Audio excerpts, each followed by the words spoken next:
وعلى آله وصحبه وسلم تسليما كثيرا أما بعد رب اشرح لي صدري ويسر لي أمري واحلل عقدة من لساني يفقهوا قولي السلام عليكم ورحمة الله وبركاته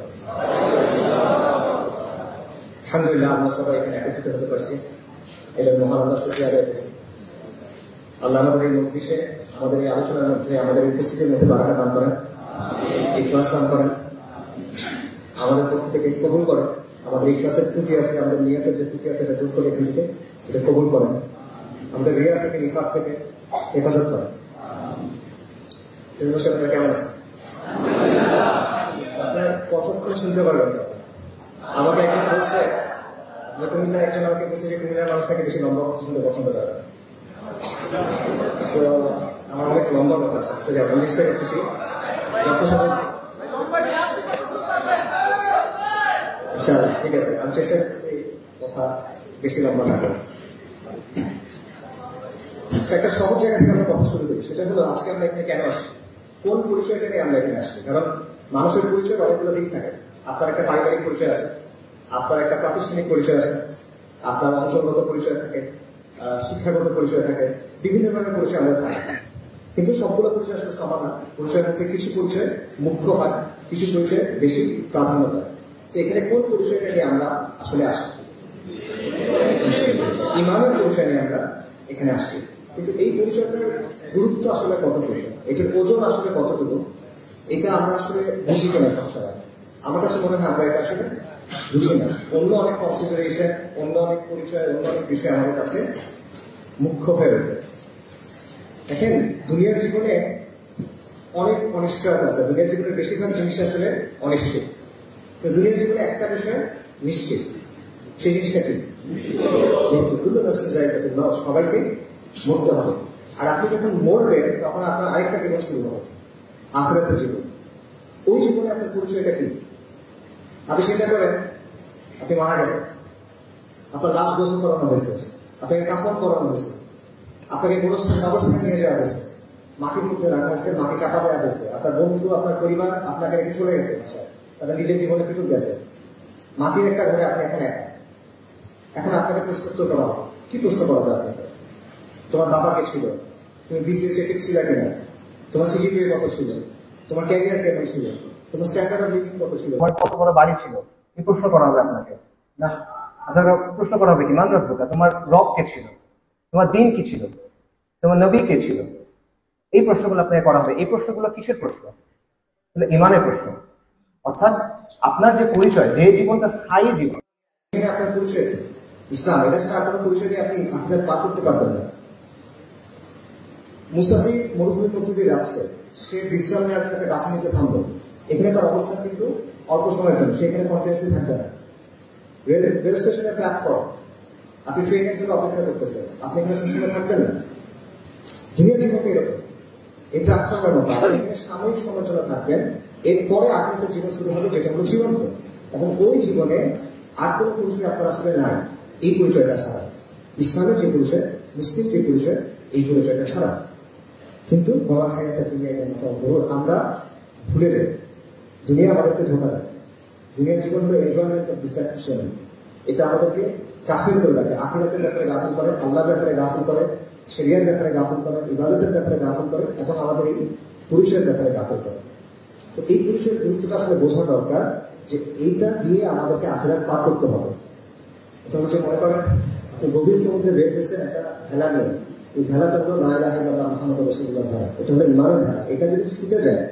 তাহলে আপনার এখানে আপনি মিথ্যা নাই হেফাজত করা শুরু আমাদের সবার পরিচয় আগে হলো আমরা মুসলিম সবকিছুর পরেও আপনার পরিচয় এটা যে আমরা মুসলিম আমরা কি আগে বাঙালি বা আগে বাংলাদেশি তারপর মুসলিম না লা ইলাহা ইল্লাল্লাহ মুহাম্মাদুর রাসূলুল্লাহ পুরো দুনিয়া একদিকে এক পাল্লায় এটা আরেক পাল্লায় এটা সবসময় ভালো হয় এই জিনিসটা বোঝা দরকার কিন্তু তারপর যে প্রশ্নটা আসে সেটা হলো যে এই পরিচয়টার অবস্থা আমাদের সমাজে কেমন এই যে মুসলিম পরিচয়টা আমাদের সমাজে এই পরিচয়টার অবস্থানটা কেমন আবারও বলতেছি আপনার পরিচয়ের বিভিন্ন দিক আছে আপনি যখন আপনার প্রাতিষ্ঠানিক পরিচয়ে যাবেন পেশাগত পরিচয়ে যাবেন আর্থসামাজিক পরিচয়ে যাবেন পারিবারিক পরিচয়ে যাবেন তখন আপনি সমাজে শক্তিশালী হতে পারেন তখন আপনি সমাজে অনেক সম্মানিত একজন ব্যক্তি হতে পারেন কোনো সমস্যা নেই কিন্তু যখনই আপনি সামষ্টিকভাবে মুসলিম পরিচয়টা নিয়ে আসেন যখন আপনি ইসলামকে আঁকড়ে দেবেন ইসলামকে আপনার মূল পরিচয় বানায় নিয়ে আসেন তখন কিন্তু আপনি দুর্বল।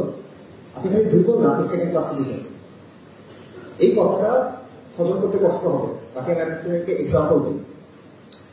এখানে 2021 সালে মোদী বিরোধী আন্দোলন হয়েছিল, আপনারা জানেন। ওই আন্দোলনে মানুষ মারা গেছিল। কত মানুষ মারা গেছিল কি বলতে পারবেন? 31-17 জন মানুষ মারা গেছিল। এটা কোনো বিচার হয়েছে? হয় না। এটা বিচারের কোনো কথা হয়েছে? হয় না। এখনো কোনো কথা হচ্ছে? হয় না। এরপর দেখেন, মানুষ তো মারা গেল পপুলার শহীদ হিসেবে। তারপরে আলেমাকে ব্যাপকভাবে গ্রেফতার করা হলো। শুধু গ্রেফতার করা হলো না, তাদের বিরুদ্ধে ভয়ঙ্কর সব মিথ্যা অভিযোগ আনা হলো। আপনারা জানেন মাওলানা হাফিজ আহমদ, তার বিরুদ্ধে প্রচন্ড মিথ্যা অভিযোগ আনা হলো, টার্গেট করে তাকে হয়রানি করা হলো। এই সময় আমাদের যে সমাজ, সেটা রিয়াকশন কি ছিল? সেগুলো সমাজের জায়গা থেকে হতো একটা বেসিক ন্যূনতম সভ্যতা, ন্যূনতম ভব্যতা দরকার ছিল। সেটা কি ছিল কিনা? সেটা ছিল। কাছাকাছি সময় দেখেন মুফতি কাজী ইব্রাহিম হাফিজাহুল্লাহ, তাকে গ্রেফতার করা হলো। তাকে গ্রেফতার করা হলো, আপনারা কেউ দেখছেন কিনা জায়গায় খবরে নিউজ করা হলো যে কথিত বক্তা, একজন মানুষ যার বক্তব্য এদেশের লক্ষ লক্ষ বা কোটি মানুষ শোনে, একজন আলিমে দ্বীন, তাকে বলা হচ্ছে কথিত বক্তা। কলমের একটা কোচায় উনি হয়ে গেছেন কথিত বক্তা। এটি হলো এই সমাজের অবস্থা। বাবা দেবের হোসেন সাহেব সাহেব, তাকে দেখেন তার বিরুদ্ধে কি অভিযোগ আনা হয়েছে? ধর্ষণের অভিযোগ আনা হয়েছে। চিন্তা করেন আপনারা। তো দেখেন, আমি যাদের কথা বললাম এরা বাংলাদেশের ওলামায়ে না। আপনারা হয়তো বা তাদের সাথে আপনাদের কারো তাদের কোনো বিষয়ে কিন্তু জীবন থাকতে পারে, সেটা বিষয়টা না। বিষয়টা হলো তাদের যে সামাজিক অবস্থান আছে, তাদের যে দিনী অবস্থান আছে, সেটা তো স্বীকার করতে হবে। তারা আলিম ওলামায়ে কেরাম হলেন দিনী সমাজের মুরব্বী, বা ইভেন ইন জেনারেল সমাজের মুরব্বী। মানুষ যখন দিনের কথা চিন্তা করে তখন তারা ওলামায়ে কেরামের কথা চিন্তা করে। তাদের অবস্থাটাই এটা। ন্যূনতম বেসিক জাস্টিস, ইনসাফ, সম্মান, ভদ্রতা আপনি দেখেন তারা পাচ্ছেন না। আপনার কি অবস্থা? আপনি কি তাদের যদি অবস্থা, আপনার কি অবস্থা? এটা হলো বাস্তবতা। শাপলা চত্বরের ঘটনা চিন্তা করেন। 2013 সালে শাপলা চত্বরের যে ঘটনা ঘটবে, মানুষ কেন আসছিল? নবী সাল্লাল্লাহু আলাইহি ওয়াসাল্লামের অবমাননা হয়েছে, ওলামায়ে কেরাম ডাক দিয়েছেন, লক্ষ লক্ষ মানুষ রাসূলুল্লাহ সাল্লাল্লাহু আলাইহি ওয়াসাল্লামকে ভালোবেসে আসলেন। তখন তার সাথে কি আচরণ করা হলো?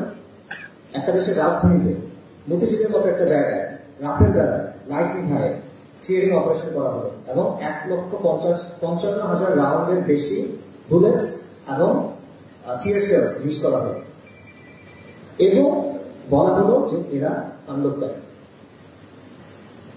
এটা হলো সমাজে আপনার অবস্থা। কিছুদিন আগে 2022 সালের 10 ডিসেম্বর সমগ্র বিএনপির একটা জনসভা ছিল ঢাকাতে, গোলাপবাগে। এটা ইনিশিয়ালি বন্ধনের কথা ছিল, পরে গোলাপবাগে হচ্ছিল এবং সন্ধ্যা থেকে সেখানে মানুষ জড়ো শুরু করছিল। রাতে লক্ষ লক্ষ মানুষ সেখানে রাত কাটাইছে। তো তখন অনেক রকমের একটা আশঙ্কা ছিল যে ওখানে হয়তো বা ক্র্যাকডাউন হবে, শাপলা চত্বরের মতো ঘটনা হয়তো ওখানে হবে, এরকম কথা অনেকে বলতেছিল। তখন একটা সাংবাদিক, বিখ্যাত সাংবাদিক, আপনারা চিনবেন নাম বললে, বিদেশে থাকে, উনি একটা স্ট্যাটাস লিখছে ফেসবুকে, আমার এখন মনে আছে। উনি বলছেন যে শাপলা চত্বরের হেফাজতের সমাবেশে ক্র্যাকডাউন করা আর গোলাপবাগে বিএনপি সমাবেশে ক্র্যাকডাউন করা, এটা কিন্তু পার্থক্য আছে। এটা মানে কি? মানে হলে হেফাজতের উপর যে যত ইজিলি ক্র্যাকডাউন করা যায়, বিএনপির উপর অত ইজিলি ক্র্যাকডাউন করা যায় না।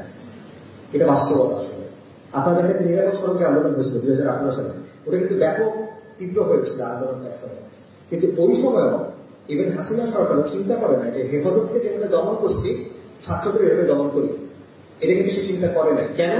কারণ আপনি যখন মুসলিম পরিচয় নিয়ে আসেন, আপনি যখন ইসলামের পরিচয় নিয়ে আসেন, তখন আপনাকে যেভাবে দমন করা যায়, আপনার উপর যেভাবে শক্তি প্রয়োগ করা যায়, এটা অন্যদের ক্ষেত্রে করা যায় না। এটা বাস্তবতা। আরো একটা এক্সাম্পল দেখেন, জুলাই আন্দোলনে মাদ্রাসার ছাত্রদের অংশগ্রহণ কেমন ছিল, এটা নিয়ে আমরা একটা সার্ভে করার চেষ্টা করছিলাম এবং সেই সার্ভে করতে গিয়ে আমরা যেটা দেখলাম, খুবই ইন্টারেস্টিং ব্যাপার, যে যাত্রাবাড়ি এটা ছিল এই সময় আন্দোলনের একটা ঠিকানা। সবচেয়ে তীব্র ইন্টেন্স আন্দোলন এখানে হয়েছে, এখানে নাসাকার হয়েছে এবং আন্দোলন প্রচলিত অনেক বেশি হয়েছে, আপনারা জানেন। তো ওইখানে যাত্রাবাড়ির একটা বিভিন্ন মাদ্রাসা ছিল, সেই মাদ্রাসার স্টুডেন্টরা সেই আন্দোলনে কিন্তু অংশগ্রহণ করছে। শুধু করে নাই, তারা ইনফ্যাক্ট 17 তারিখ থেকে আন্দোলনে অংশগ্রহণ করতেছিল। কিন্তু তারা আন্দোলনে অংশগ্রহণ করছে প্যান্ট শার্ট করে, তারা টুপি করে নামে নেয়, তারা পায়জামা পাঞ্জাবি জুব্বা করে নামে নেয়। কেন? আমরা তো জিজ্ঞেস করছিলাম কেন নেয়। তাদের কথা ছিল যে আমরা যদি ওইভাবে নামি তাহলে আমাদের উপর গুলি বেশি চলবে, আর আমরা যদি ওই পোশাকে মারা যাই আমাদেরকে নিয়ে কথা কম হবে। এটা হলো এই সমাজের বাস্তবতা। 2 তারিখ আগে তারা পায়জামা পাঞ্জাবি করে নামতে পারে না। তো এরকম শত শত উদাহরণ আমি আপনাকে দেখাতে পারবো। যখনই আপনি মুসলিম পরিচয় নিয়ে আসতেছেন, ইসলামের পরিচয় নিয়ে আসতেছেন, আপনি এই সমাজের সেকেন্ড ক্লাস সিটিজেন বা ওয়ার্স। তো এটা কেন? আপনি বলতে পারেন যে হ্যাঁ 90% মুসলিমের দেশ, এটা সংখ্যাগরিষ্ঠ মুসলিমের দেশ, ইত্যাদি ইত্যাদি, কিন্তু বাস্তবতা এটাই আপনি সেকেন্ড ক্লাস সিটিজেন। এটা কেন? এই সমাজ বা রাষ্ট্র এটা আপনার প্রতিনিধিত্ব করে না, এটা আপনাকে দমন করতে চায়, এটা আপনাকে নিয়ন্ত্রণ করতে চায়। এটা কেন? এটার একটা অ্যান্সার আমরা মুখস্থ অ্যান্সার আমাদের আছে, যে আমরা মনে করি এটার অ্যান্সার হলো আওয়ামী লীগ। বা আমাদের আরেকটা অ্যান্সার আছে যেটা হলো, যেটার অ্যান্সার হলো শাহবাগ। কিন্তু ব্যাপারটা আসলে এটা না। আওয়ামী লীগ, শাহবাগ এগুলো এটার একটা কারণ, বড় কারণ, কিন্তু একমাত্র কারণ না, বা মূল কারণ না। মূল কারণ কি? মূল কারণ হলো, কয়েকটা কারণ আছে, দুটা কারণ আমি বলি বা কয়েকটা বলতেছি। এর মধ্যে একটা কারণ হলো যে একটা সমাজে বা একটা রাষ্ট্রের নিয়ন্ত্রণ বজায় রাখা, এটা শুধুমাত্র সামরিক ভাবে হয় না, শুধু অস্ত্র দিয়ে হয় না, এটা শুধুমাত্র অর্থনৈতিক শক্তি দিয়েও হয় না। এখানে চিন্তার একটা ব্যাপার আছে। এখানে মানুষের চিন্তাকে নিয়ন্ত্রণ করা, মানুষের চিন্তার কাঠামোকে নিয়ন্ত্রণ করার একটা ব্যাপার আছে। সমাজে যারা ক্ষমতাসীন গোষ্ঠী থাকে তারা কি করে? তারা একদিকে সামরিক শক্তিরা নিয়ন্ত্রণ করে, অর্থনৈতিক শক্তি নিয়ন্ত্রণ করে, পাশাপাশি তারা যেটা করে যে সমাজের মূল বয়ানটা কি হবে এবং সমাজের মূল মূল্যবোধগুলো কি হবে, চেতনাগুলো কি হবে, কোন চেতনাগুলো স্কুলে মানুষ শিখবে, কোন চেতনাগুলো সংস্কৃতি থেকে মানুষ শিখবে, মিডিয়া থেকে মানুষ শিখবে, কোন বিষয়গুলো মানুষ স্বাভাবিক মনে করে বড় হবে, এগুলো তারা ঠিক করে দেয়। এবং এটি ঠিক করার যে ক্ষমতা, এটাকে বলা হয় হেজেমনি। এটা মানুষের চিন্তাটাকে নিয়ন্ত্রণ করে। মানুষ নিজেকে কিভাবে দেখে, মানুষ অতীতকে কিভাবে দেখে, মানুষ বর্তমানকে কিভাবে বুঝে এবং ভবিষ্যৎকে কিভাবে চিন্তা করে, এটা তারা ঠিক করে দেয়। এটা সহজভাবে বুঝে নেয়। মনে করেন ফেরাউনের সেনাবাহিনী ছিল না? ছিল। ফেরাউনের বিশাল সেনাবাহিনী ছিল, কিন্তু ফেরাউনের এর পাশাপাশি জাদুকর ছিল, ফেরাউনের পুরোহিত ছিল, তার ধর্মের পুরোহিত ছিল, এবং ফেরাউনের সাথে হামামের মতো লোক ছিল, তার পারিষদরা ছিল। তার শাসন টিকা রাখার জন্য দুটাই কিন্তু লাগে, সেনাবাহিনী লাগে, সেনাবাহিনী এক শক্তি দেয়, আবার এই পুরোহিতগুলো লাগে। যে পুরোহিতরা কি করে? তারা মানুষের চিন্তাটাকে নিয়ন্ত্রণ করে, তারা মানুষকে বোঝা যায় ফেরাউন হলো রব, ফেরাউনের কথা মানো, ফেরাউন যে জুলুম করতে সেটা মানো, কোনো সমস্যা নেই, এরকমই হওয়ার কথা ছিল। ঠিক আছে? এইটা হলো সহজ ভাষা। আচ্ছা, আমি একটা উদাহরণ দিই। এই আওয়ামী লীগ বা শাহবাগ আমরা বলতেছি না, আওয়ামী লীগ তো এখন নাই, রাজনৈতিকভাবে আওয়ামী লীগ আপনার সামনে এখন নাই, শাহবাগ এখন দুর্লভ। কিন্তু পাঠ্যপুস্তক সংস্কার কমিটি নিয়ে কি ঘটলো? এই কিছুদিন আগে করছিল যে এই কমিটিতে কিছু সদস্য নেওয়া হয়েছিল, তাদের মধ্যে দুজন ব্যক্তির কিছু বক্তব্য ছিল যেগুলোকে ইসলাম বিদ্বেষী মনে করা হচ্ছিল, এবং তারা এলজিবিটিকিউ বা সমকামিতা ট্রান্সজেন্ডার বা এগুলোর পক্ষে বক্তব্য দিছিল। হবে এই কারণে এটার বিরুদ্ধে প্রতিবাদ করা হবে। এটার বিরুদ্ধে প্রতিবাদ কারা করলো? যারা প্রতিবাদ করছেন তাদের বেশিরভাগই বক্তা, ওয়াইজ, আলেম, দায়, এরকম ব্যক্তিরা। কিন্তু যখন তারা প্রতিবাদ করলেন, তখন আপনারা দেখেন ট্রান্সপারেন্সি ইন্টারন্যাশনাল বাংলাদেশ বা টিআইবি সেখানকার থেকে একটা বক্তব্য দেওয়া হলো, বা সেখানকার যিনি প্রধান একটা বক্তব্য দিলেন যে সরকার মৌলবাদীদের সাথে আপোষ করতেছে। অর্থাৎ আপনি পাঠ্যপুস্তকে সবাই কথা বলতে পারবে, সমস্যা নেই, কিন্তু আপনি যদি কথা বলেন ইসলামের জায়গা থেকে মুসলিম পরিচয় নিয়ে, তখন সেটা মৌলবাদ। আর মৌলবাদকে কি করতে হয়? মৌলবাদ তো ভালো বুঝবে, মৌলবাদকে নিয়ন্ত্রণ করতে হয়, মৌলবাদীদের দমন করতে হয়। এবং এখানে দুটো মেসেজ আছে। একটা হলো তুমি কথাগুলো বলতে পারবা না, তুমি যদি বলো তাহলে তুমি মৌলবাদী, তোমাকে দমন করবো, তোমাকে নিয়ন্ত্রণ করবো। আরেকটা হলো সরকারের প্রতি মেসেজ, যে তুমি এদেরকে স্পেস কেন দিচ্ছ, তুমি এর সাথে আপোষ কেন করতেছো, তাই না? তুমি এদেরকে হাসিনাকে দমন করতেছো না কেন? সরকারকে মেসেজ। এবং কোনো সরকার কিন্তু চায় না যে সে মৌলবাদীদের কাছাকাছি তাকে দেখা যায়, মৌলবাদী সে তার ছবি উঠতে সে চায় না। দুর্নীতি হতে পারে, মানুষ মারতে পারে, নানান ধরনের অপরাধ করতে পারে, কিন্তু মৌলবাদীদের সাথে থাকা যাবে না। আওয়ামী লীগ তো নাই, এই অবস্থা কিন্তু আছে। সো এটাই বলতেছি, এটা শুধুমাত্র আওয়ামী লীগদের ব্যাখ্যা করতে পারবেন না, শাহবাগকে ব্যাখ্যা করতে পারবেন না, এখানে কালচারাল ভিটামিনের একটা ব্যাপার আছে। আরেকটা ব্যাপার হলো ভারতীয় সম্প্রসারণ বা এটার একটা বড় ভূমিকা আছে।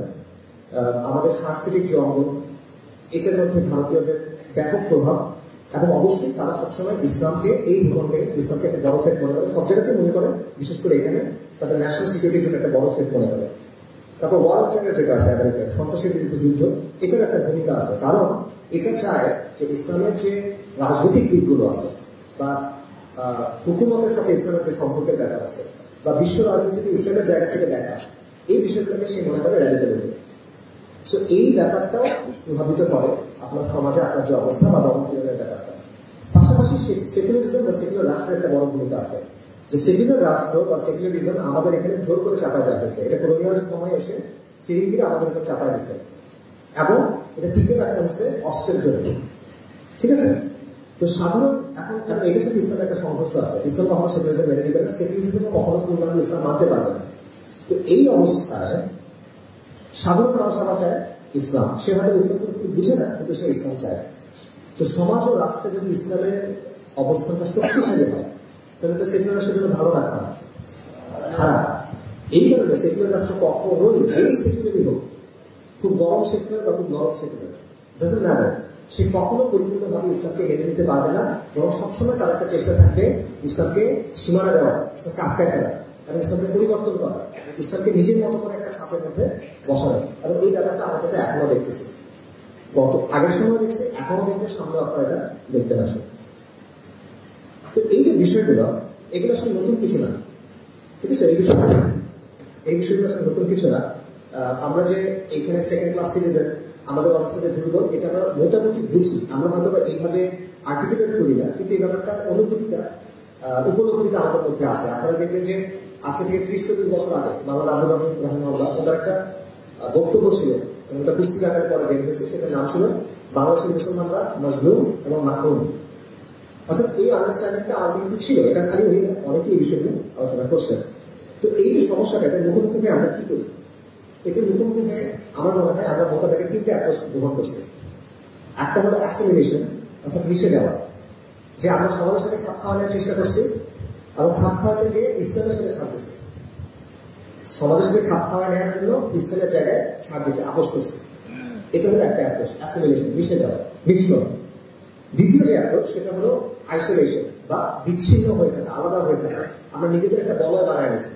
সেটা হতে পারে আমার নিজের কমিউনিটি, আমার ভাই বোনদের কমিউনিটি, বা মসজিদ বা মাদ্রাসা বা খানকা, এটা কেন্দ্রিক একটা এলাকা আমরা আলাদা করে নিয়েছি, একটা অঙ্গন, একটা বলয় আমরা আলাদা করে নিয়েছি। এটার মধ্যে আমরা মূলত থাকি, বাইরে আমরা যাওয়াটা এড়ানোর চেষ্টা করি। ঠিক আছে? অথবা একান্ত প্রয়োজন হলে, একদম বেশি প্রয়োজন হলে, তখন হয়তো আমরা এটার বাইরে কিছুটা আসি, বা এখানে আমরা বেশিক্ষণ থাকতে চাই না, আমরা চাই আমাদের ওই বলের মধ্যে ফেরত যাওয়া। এটা হলো দ্বিতীয় অ্যাপ্রোচ, আইসোলেশনিজম বা আলাদা হয়ে থাকা। তৃতীয় যেটা, সেটা হলো রিজেকশনিজম। এটা তরুণদের মধ্যে একটু বেশি আছে। সেটা হলো যে এই সমাজটা জাহেলিয়াতের সমাজ, আমি এখানে থাকবো না, আমি এখান থেকে কোথাও চলে যাব, অথবা হয়তো কখনো কিছু একটা এখানে হবে, তখন আমি সেটা করবো। ঠিক আছে? এরকম একটা চিন্তা। কিন্তু এর আগ পর্যন্ত আমি সমাজ থেকে দূরে দূরে থাকবো, আমি সমাজের ব্যাপারটা মিশবো না, আমি আমার মতো থাকবো, ইত্যাদি ইত্যাদি। মোটা দাগে আমার কাছে মনে হচ্ছে এই 3টা অ্যাপ্রোচ আমাদের আছে। সমাজের সাথে মিশে যাওয়া, নিজেদের একটা আলাদা বলয় বানানো, সেখানে থাকা, অথবা সমাজকে মুখে প্রত্যাখ্যান করা, সুযোগ আসলে চলে যাবো, সুযোগ আসলে কিছু করবো, এরকম চিন্তাকে থাকা। কিন্তু এই 3টা অ্যাপ্রোচের কোনোটাই দীর্ঘমেয়াদে আসলে কার্যকরী না। কেন না? যদি আপনি মিশে যাওয়ার চেষ্টা করেন, তাহলে আলটিমেটলি কি হবে? আলটিমেটলি মিশতে মিশতে মিশতে ইসলামটা থাকবে না, এটা পুরোটা জাহিলিয়াতটা থাকবে বা পুরো সেকুলারিজমটা থাকবে, এর বাইরে আর কিছু এখানে থাকবে না। আচ্ছা, এটা হলো একটা সমস্যা। আইসোলেশনিজম বা সমাজ থেকে যে বিচ্ছিন্ন হয়ে নিজের একটা অঙ্গ নিয়ে থাকবে, এটাও দীর্ঘমেয়াদে টেকসই না। কেন? 2টা কারণে। 1 নম্বর কারণ হলো সেকুলার রাষ্ট্র আপনার যে একটা বলয় আছে না, এটা ক্রমাগত ছোট করবে, সেটাকে এভাবে থাকতে দিবে না, এটা সে আস্তে আস্তে ছোট করে নিয়ে আসবে এবং সে হস্তক্ষেপ করবে। ঠিক আছে? মাদ্রাসায় জাতিসংগীত গাও, এই ধরনের কথাবার্তা সে বলবে, সে এসে হস্তক্ষেপ করবে, তোমার মসজিদে খুতবা কিভাবে আলোচনা করে দেবে, এভাবে নানাভাবে সে আপনাকে হস্তক্ষেপ করবে, আপনার জায়গাটা ছোট করে আনার চেষ্টা করবে। এটার আরেকটা প্রবলেম হলো সমাজে আপনার অবস্থানটা এখানে দুর্বল হবে। কেন? কারণ সমাজের মানুষ দেখবে যে আপনি তার দৈনন্দিন যে সমস্যাগুলো, তার আর্থসামাজিক যে সমস্যা, তার পেরেশানিগুলো নিয়ে আপনার কোনো বক্তব্য হবে না। দিন বিশেষে আপনার কাছে আসবে, আপনাকে সম্মান করবে, তার ইসলাম জন্য সে আপনার কাছে আসবে বা আপনাদের কাছে আসবে। কিন্তু তার নিজের দুনিয়ার যে সমস্যা, সেটার জন্য সে কার কাছে যাবে? সেটা থেকে সে যাবে সেকুলারদের কাছে। তো এটা যে আপনার অবস্থাটা কি হবে? আপনি শক্তিশালী হবে না দুর্বল হবে? ডেফিনেটলি দুর্বল হবে। আচ্ছা, আর রিজেকশনের যে অ্যাপ্রোচ, এটা আসলে ভায়াবল না, কারণ আপনি তো আলটিমেটলি সমাজকে পুরোপুরি প্রত্যাখ্যান করতে পারতেছেন না। আপনার বয়স বাড়তেছে, আপনি সমাজের মধ্যে আছেন, আপনার বয়স বাড়তেছে, আপনার দায়িত্ব বাড়তেছে, আপনার সন্তান সন্তান বের হচ্ছে, কিন্তু আপনি কিন্তু আসলে কোনো পরিবর্তনের জন্য কাজও করতেছেন না, কোনো মিনিংফুল কাজ করতে পারতেছেন না। এবং আবারও আপনি কোথাও চলে যাবেন, এটা তো আসলে ধরেন কথার কথা, এটা যদি কেউ করতেও পারে, 1-2 জন পারবে, লক্ষ লক্ষ মানুষের জন্য এটা কোনো অপশন হতে পারে না। তারা কেউ যাবে, তারা আসলে কেমনে যাবে, এটা একটা বিষয়। আরেকটা বিষয় হলো যে কখনো সুযোগ আসলে কিছু একটা করবো, এই যে চিন্তাটা, আপনি সুযোগ আসলে কিছু করতে পারবেন না, কারণ আপনার প্রস্তুতি নাই। দুনিয়াতে এগুলো চলে না, হঠাৎ করে কিছু একটা আসছে আপনি চলে দিবেন যে আল মাহাদি আসছে আমি তার মানে বাহিনীতে যোগ দিয়ে দিলাম, ব্যাপার তো সোজা না। আল মাহাদির বাহিনীতে যারা যোগ দিতে পারবে বিশাল একটা পরিশুদ্ধির প্রসেসের মধ্যে যাইতে হবে। আপনি ফট করে গিয়ে আল মাহাদির বাহিনীতে কাছে চলে আসছি। সমস্যা হলো যে তিনটে অ্যাপ্রোচ আছে, আমি মনে করি এই তিনটে অ্যাপ্রোচের কোনোটাই আসলে ভায়াবল না, টেকসই না। আমি বলতেছি না যে এগুলোর মাধ্যমে কোনো ভালো কাজ হয় না, আমি বলতেছি এগুলো ভায়াবল না, টেকসই না। যদি এরকমই থাকে, বর্তমান অবস্থায় চলমান থাকে, তাহলে সামনের অবস্থাটা ভালো হবে না খারাপ হবে, দিন দিন অবনতি হতে থাকবে। এবং আমাদের সামনে বিভিন্ন ধরনের সংকট আছে, আমরা অস্তিত্ব সংকটের মধ্যে করবো। আমি মনে করি অস্তিত্ব সংকট মানে কি? মানে হলো আপনি ইমান নিয়ে সংকটে করবেন। আপনার বাড়ি থাকবে, টাকা পয়সা থাকবে, ফ্যামিলি থাকবে, সবকিছু থাকবে, কিন্তু সমাজের ইমানের জায়গাটা কোনো মতো দুর্বল হতে থাকবে। কারণ ফাহিসার যেটা, জাহেলিয়ার যেটা, আপনি অপসংস্কৃতির প্রভাব পড়বেন, যে বিষয়গুলো দেখবেন আলটিমেটলি ক্রমাগত কিন্তু বাড়বে। এই সিস্টেমের মধ্যে এটা ক্রমাগত বাড়বে, কমবে না। আর আপনার অবস্থাটা ক্রমাগত দুর্বল থাকবে। এটা রেজাল্ট কি? অঙ্ক মিলান, সমাজ অঙ্ক মিলান। এটার অবস্থাগুলো আপনি ইমানের সম্পর্কে করবেন, এটা বাস্তবতা। পাশাপাশি একটা প্রশ্ন আমাদের করা উচিত যে আমরা কি আসলে এই সেকেন্ড ক্লাস সিটিজেন হয়ে থাকবো কেন সবসময়? আপনি কি জিল্লতে জীবন নিয়ে থাকবেন, আপনি মাথা নিচু করে থাকবেন সবসময়? এটা মুসলমানের জীবন এরকম আমার কথা না। কিন্তু আমরা কিন্তু আলটিমেটলি এটার মধ্যেই বর্তমানে আছেন, বর্তমানটা আপনারা বোঝানোর চেষ্টা করতেছি। তো এই সংকটের মোকাবেলার জন্য আমি মনে করি নতুন বা বিকল্প পথ চিন্তা করা আমাদের দরকার। এই তিনটা যে পথ বললাম, এর বাইরে বিকল্প পথ দরকার। তো বিকল্প পথ কি হতে পারে? এখানে আমার প্রস্তাবনা হলো, আপনাদের যে বইয়ের কথা বলতেছিল সেখানে আমি ডিটেল লিখছি। আমার প্রস্তাবনা হলো যে এটা হলো ইসলামের মূল্যবোধের আলোকে সমাজকে পরিবর্তন করার চেষ্টা করা। এটা আমি আপনাকে বলতেছি, ইসলামের মূল্যবোধের আলোকে সমাজকে পরিবর্তন করার চেষ্টা করা। এখন ব্যাখ্যা করতেছি। প্রথমটা হলো যে আপনি সমাজের সাথে মিশে যাবেন না, আপনি সমাজকে বদলানোর চেষ্টা করবেন। তার মানে হলো সমাজের প্রচলিত যে মূল্যবোধ আছে, ন্যারেটিভ আছে, সেগুলোকে আপনি চ্যালেঞ্জ করবেন এবং সেগুলো প্রগতিশীল যাদের কালচারাল হেজেমনি আছে, যারা সমাজের বয়ানগুলো নিয়ন্ত্রণ করে, যারা সমাজের চিন্তাগুলো নিয়ন্ত্রণ করে, তাদের বক্তব্যগুলো, তাদের চিন্তাটা, সেগুলো আপনি খণ্ডন করবেন বা অ্যাটাক করবেন বা ভাঙবেন সেগুলো, এবং আপনি আদর্শিক লড়াই করবেন ইসলামের জায়গা থেকে। দ্বিতীয় বিষয় যেটা, সেটা হলো আপনি বিচ্ছিন্ন হয়ে থাকবেন না, বরং আপনি সমাজের সাথে এঙ্গেজমেন্ট করবেন, সবার সাথে মিশবেন। কিভাবে মিশবেন? সমাজের মূল্যগুলোর বিরুদ্ধে আপনি অবস্থান নেবেন এবং সমাজের মানুষের সমস্যাগুলোর ইসলামের সমাধান দেওয়ার চেষ্টা করবেন, এবং আপনি ইসলামকে একটা ভায়াবল সলিউশন হিসেবে তার সাথে প্রেজেন্ট করার চেষ্টা করবেন, এবং আপনি জাহিলিয়াতকে প্রত্যাখ্যান করবেন এবং মানুষের পূর্ণাঙ্গ দিনের দিকে আহ্বান করবেন। এটা খালি মুখে প্রত্যাখ্যান না, আপনি সমাজে ইতিবাচক পরিবর্তনের চেষ্টা করবেন এবং আপনি বলবেন যে আপনার জাহিলিয়াত থেকে ইসলামের দিকে আসেন। এটা হলো বাংলা দাওয়া। আমি আরো ব্যাখ্যা করতেছি।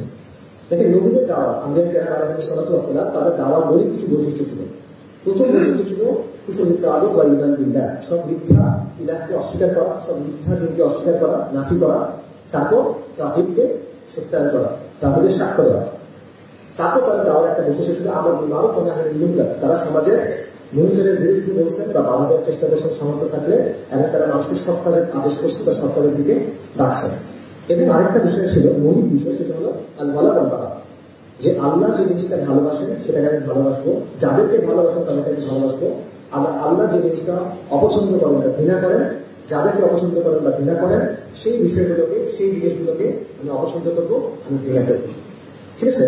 এবং এই তিনটে জিনিস যখন কোনো দাওয়াত লোকে একসাথে হয়, কুফর বিল্লাহ, ঈমান বিল্লাহ, আমর বিল মারুফ ওয়া নাহyi আনিল মুনকার এবং আল ওয়ালা ওয়াল বারা, এই তিনটে জিনিস যখন একসাথে হয়, তখন সমাজের মধ্যে দেখবেন ভাগ হয়ে যায়, সমাজের মধ্যে পোলারাইজেশন হয়, মেরুকরণ ঘটে। সব নবীদের দাওয়ার ক্ষেত্রে আপনারা দেখবেন এই জিনিসটা হয়েছে। এক পক্ষ ঈমানের তাবুতে চলে আসে, আরেক পক্ষ কুফরের তাবুতে চলে যায়, শিরকের তাবুতে চলে যায়। আমার প্রস্তাবনা এটাই যে আপনি তাওহীদের দাওয়ার অংশ হিসেবে কি করবেন? যে মিথ্যা তন্ত্রমন্ত্র আছে, যে মিথ্যা ইলাহগুলো আছে, সেটা যাদের উপর আল্লাহর বৈশিষ্ট্য আরোপ করা হয় বর্তমান সময়ে, সেগুলোকে আপনি প্রত্যাখ্যান করবেন। সেই মিথ্যা দিনগুলোকে আপনি প্রত্যাখ্যান করবেন, সেই মিথ্যা মূর্তিগুলোকে আপনি প্রত্যাখ্যান করবেন। সেগুলো রাষ্ট্র হইতে পারে, জাতিসংঘ হইতে পারে, বলে সেগুলোকে আপনি প্রত্যাখ্যান করবেন। পাশাপাশি এগুলো বর্জনের দাওয়া আপনি করবেন, সেটা নুসুসি ভাবে, অর্থাৎ কোরআন সুন্নাহর আলোকে অবশ্যই, পাশাপাশি বুদ্ধিভিত্তিক ভাবে।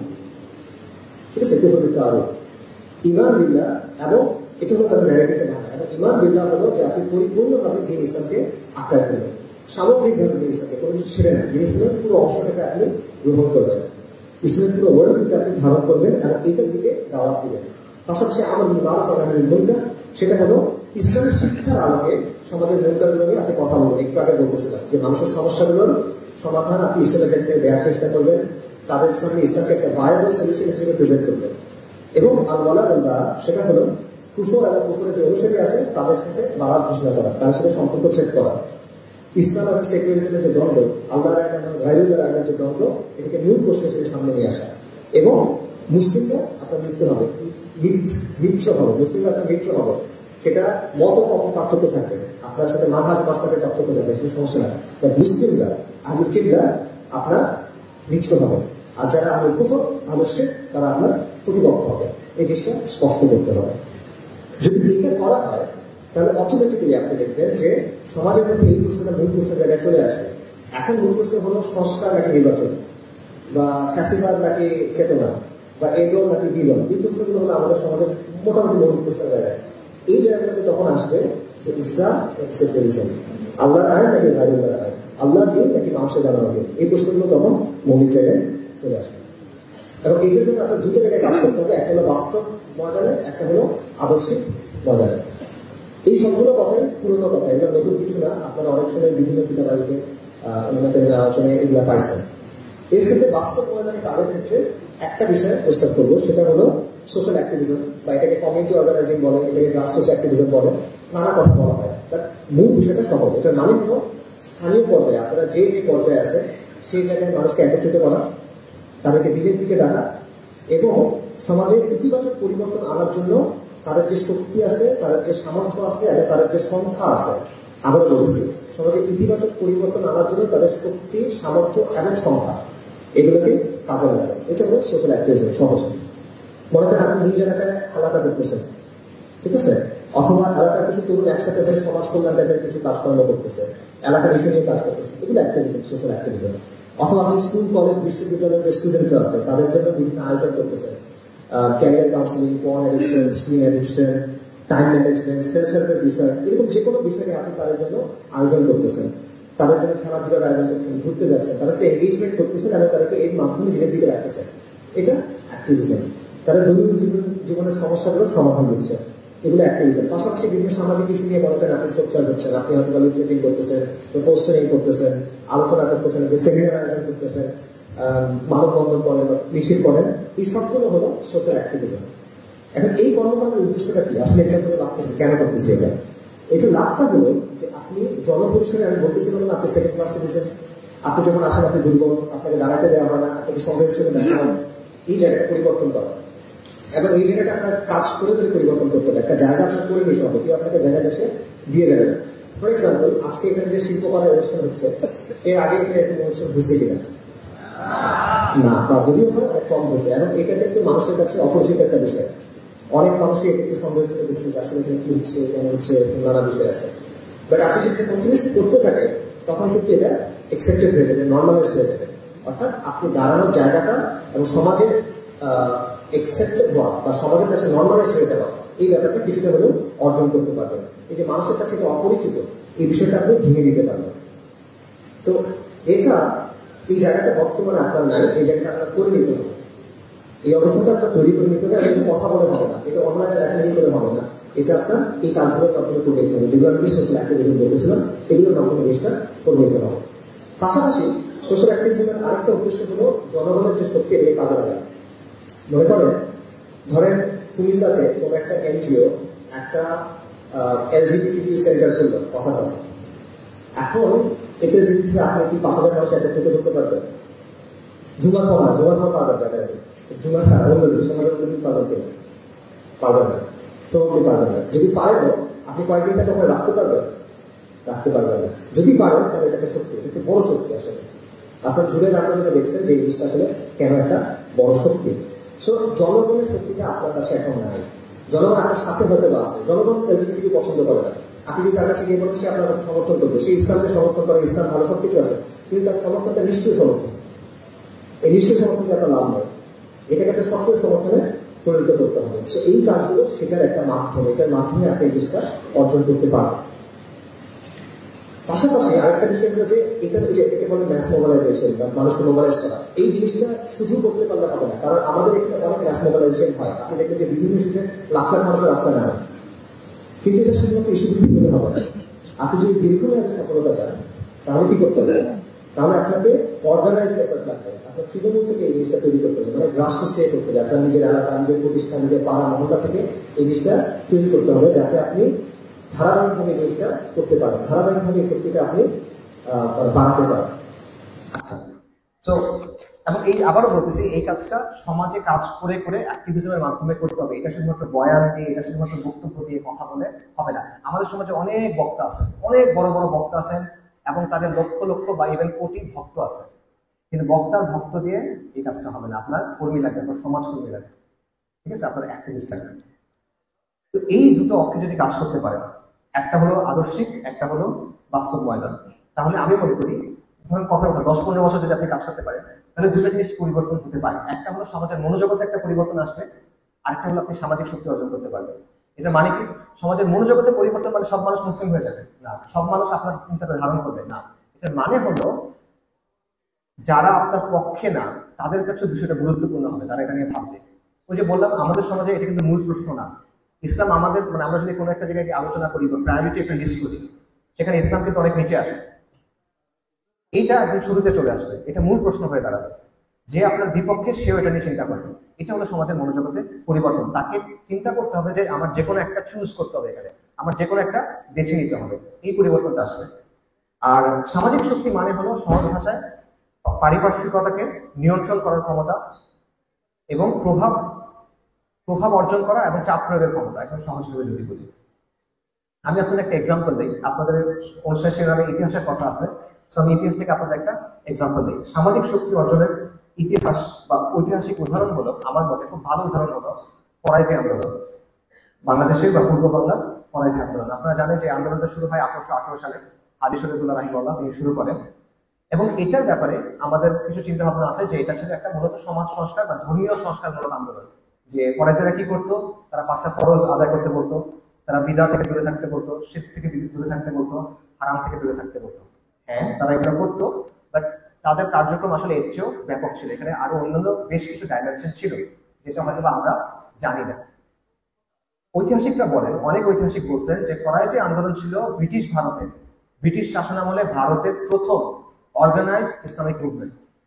ইভেন সৈয়দ আহমেদ শহীদের যে আন্দোলন, তরিকায়ে মুহাম্মাদিয়া যেটাকে বলে, বা বালাকোট আন্দোলন, তারও আগে আসলে এটা শুরু হয়েছে। কারণ সৈয়দ আহমেদ শহীদের অর্গানাইজ আন্দোলন শুরু হয়েছে উনি হজ থেকে ফেরার পর, দ্বিতীয়বার হজ থেকে ফেরার পর 1820-এর পর। হাজী শরীয়তুল্লাহ রাহিমাহুল্লাহর আন্দোলন শুরু 1818 থেকে। তো এই জন্য বলা হয়, অনেকে বলেন যে এটা হলো প্রথম অর্গানাইজ ইসলামিক আন্দোলন। আমি তাদের আন্দোলনের অর্থনৈতিক দিক ছিল, সামাজিক দিক ছিল, প্রশাসনিক দিক ছিল এবং রাজনৈতিক দিক ছিল। আমি সংক্ষেপে কয়েকটা দিক আপনাদেরকে বলি। দেখেন, কৃষকদের উপর জমিদার, সে সময় জমিদাররা এবং নীলকররা, তারা ব্যাপক অত্যাচার করতো এবং নানা ধরনের কর, ট্যাক্স তাদের উপর আরোপ করতো। হাজী শরীয়তুল্লাহ রাহিমাহুল্লাহ যেটা করলেন, উনি বললেন যে না, এই ট্যাক্সগুলো আসলে অবৈধ, এই ট্যাক্স দেওয়ার কোনো ইখতিয়ার জমিদারদের নাই, তোমরা ট্যাক্স দিবা না। কৃষকদের বলে তোমরা ট্যাক্স দিবা না। ওনার যে ছেলে ছিল মুহসিন উদ্দিন দুদু মিয়া, উনি বললেন, উনি একটা স্লোগান তৈরি করলেন যে লাঙল যার জমিন তার, লাঙল যার জমিন তার, মানে তার মানে হলো জমিদারকে আমরা তোমাদেরকে এই ট্যাক্স গুলো দিব। এবং তারা যেটা করলো যে তারা বললো সরকারকে এবং জমিদারকে অসহযোগ আন্দোলন করা শুরু করলো, তারা ট্যাক্স দিল না। এবং এই জন্য অনেকে বলছেন যে ভারত উপমহাদেশে প্রথম অসহযোগ আন্দোলন শুরু করছে ফরাইজিরা, মোহনদাস করমচাঁদ গান্ধীরা, ফরাইজিরা। এটা অনেক ঐতিহাসিক বলছেন। সমাজ সংস্কারটা আমরা জানি, যেমন শিরক বিদ্যার বিরুদ্ধে তাদের অবস্থান, আশরাফ আতরাফ একটা বিভাজন ছিল সমাজের মধ্যে, মুসলিম সমাজের মধ্যে, যেটা ইসলামের সাথে আসলে কোনো সম্পর্ক নেই। এই বিভাজনটার বিরুদ্ধে তারা কাজ করছেন এবং তারা মুসলিম পরিচয়ের ভিত্তিতে ভ্রাতৃত্বের বন্ধনের উপর জোর দিচ্ছেন, যেই কারণে পূর্ববঙ্গের কৃষক, তাঁতি, জেলে, তাদের অবস্থান ছিল সমাজের সবচেয়ে নিষ্পেষিত, সবচেয়ে নিপীড়িত অংশ। কিন্তু তাদেরকে তারা একত্রিত করে একটা সামাজিক শক্তিতে পরিণত করছিলেন। পাশাপাশি তাদের একটা সাংগঠনিক কাঠামো ছিল, যেমন 3 থেকে 500 ফরাইজি পরিবার একসাথে এটাকে বলতো গ্রাম, গাঁও, এবং এদের একজন দায়িত্বশীল ছিল, তার নাম ছিল গাঁও খলিফা। এরকম 10টা বা 10টার বেশি গাঁও মিলে হলো একটা গিল্ড। গিল্ড সম্ভবত একটা ফার্সি শব্দ, সার্কেল বলা যেতে পারে। এবং পূর্ব বাংলা এরকম বিভিন্ন গিল্ডে বিভক্ত ছিল। একটা গিল্ডে 3 থেকে 5,000 ফ্যামিলি, এবং এগুলোর দেখাশোনা করতো তাদের যে মজলিস শুরা ছিল, সেই মজলিস শুরার সদস্যরা। আর মজলিস শুরার নেতৃত্বে ছিলেন ফরাইজদের যিনি নেতা, উস্তাদ বলতো তারা। তো এটা ছিল একটা সাংগঠনিক কাঠামো। আবার দেখেন প্রশাসনিকভাবে তারা তাদের যে পলিসিগুলো ছিল, সমাজ সংস্কারের যে কাজগুলো ছিল, তাদের যে স্ট্রাকচার, এগুলোর মাধ্যমে তারা একটা প্যারালাল প্রশাসন তৈরি করছিল। হেনরি বেভারিজ নামে একজন ব্রিটিশ সিভিল সার্ভেন্ট ছিল, তার একটা মন্তব্য ছিল দুদুমিয়ার ব্যাপারে, যে সে হলো বাংলার ডি ফ্যাক্টো রুলার, সে বাংলার প্রকৃতপক্ষে সে বাংলার প্রকৃত শাসক। এবং সে বলছে যে বাকেরগঞ্জ এরিয়ায় কোনো জজ বা ম্যাজিস্ট্রেটের চাইতে দুদুমিয়ার ক্ষমতা বেশি, এরকম কথা সে বলছিল। ডক্টর জেমস ওয়াইজ একজন ছিল, তার একটা 1883 সালে উনি একটা বই লিখছিল বা রিপোর্ট তৈরি করছিল ব্রিটিশদের জন্য ফরাসি আন্দোলন নিয়ে। ওইখানে উনি বলতেছেন যে ফরাসিদের শরিয়া আদালত ছিল, তাদের বিভিন্ন শরিয়া আদালত ছিল যেখানে তারা হানাফি ফিকহ অনুযায়ী বিচার করতো, এটা গ্রামের পঞ্চায়েতের স্টাইলে চলতো। এবং উনি বলতেছেন ঢাকা, বৃহত্তর ঢাকা অঞ্চলে এরকম 22টার মতো শরিয়া আদালত ছিল। এবং এখানে আপিল করা যেত, আপনি যদি গাও খলিফার ওখানে যে বিচার হিসেবে পছন্দ না হয় আপনি উপরে যেতে পারবেন, এবং ফাইনালি আপনি মূল যে আমির বা মূল যে উস্তাদ তার কাছে যেতে পারবেন। এই সিস্টেমটা তাদের ছিল। এবং ফরাসিরা তাদের কোনো মোকদ্দমা নিয়ে কখনো ব্রিটিশদের আদালতে যেত না, কারণ তারা এই আইনটাকে তারা প্রত্যাখ্যান করতো। পাশাপাশি তারা সাদাকাত তুলতো, যাকাত আদায় করতো, নিজেদের সদস্যদের শিক্ষা, তারবিয়া, তাবলীগ এগুলো ব্যবস্থা করতো, মসজিদ মাদ্রাসা স্থাপন করতো। এবং এইভাবে তারা একটা প্যারালাল প্রশাসন তৈরি করে ফেলছে। এবং নবীনচন্দ্র সেন তার একটা উক্তি আছে, বিখ্যাত উক্তি, যে ফরাসিরা ব্রিটিশ রাজের মধ্যে একটা স্টেট উইদিন এ স্টেট কায়েম করছে, রাষ্ট্রের ভেতরে তারা আরেকটা রাষ্ট্র তৈরি করছে। রাজনৈতিক দিক ছিল, রাজনৈতিক দিক চিন্তা করেন যে তারা চর দখল করতো, খাসমহল নামে একটা জিনিস আছে সেই জিনিস দখল করতো, তাদের লাঠিয়াল বাহিনী ছিল, লাঠিয়াল বাহিনীর বর্ষা ছিল, তীর ছিল, এই টাইপের জিনিসপত্র ছিল। এবং তাদের ভায়োলেন্সের ক্যাপাসিটি ছিল, কারণ জমিদারদের সাথে তাদের মারামারি ছিল, এই মারামারি করার ক্যাপাসিটি তাদের ছিল।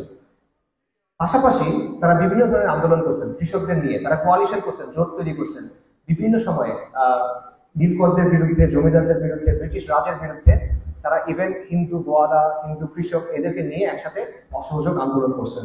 1837, 1844, 1847 এই সময় অনেকগুলো কৃষক আন্দোলনে তারা নেতৃত্ব দিচ্ছেন। সো এগুলো হলো তাদের রাজনৈতিক কর্মকাণ্ডের বা রাজনৈতিক স্ট্র্যাটেজির কিছু এক্সাম্পল। আবার দেখেন ফরাসিদের অবস্থান ছিল, শাহ আব্দুল আজিজ দেহলভি রাহিমাহুল্লাহ উনি 1803 সালে একটা ফতোয়া দিয়েছিলেন যে এটা হলো দারুল হার্ব, ব্রিটিশ শাসনের অধীনে ভারতবর্ষ দারুল হার্ব। ফরাসিরা মনে করতো যে ভারতবর্ষ দারুল হার্ব, এবং এই জন্য তারা জুমার সালাত আদায় করতো না, জুমার নামাজ পড়তো না।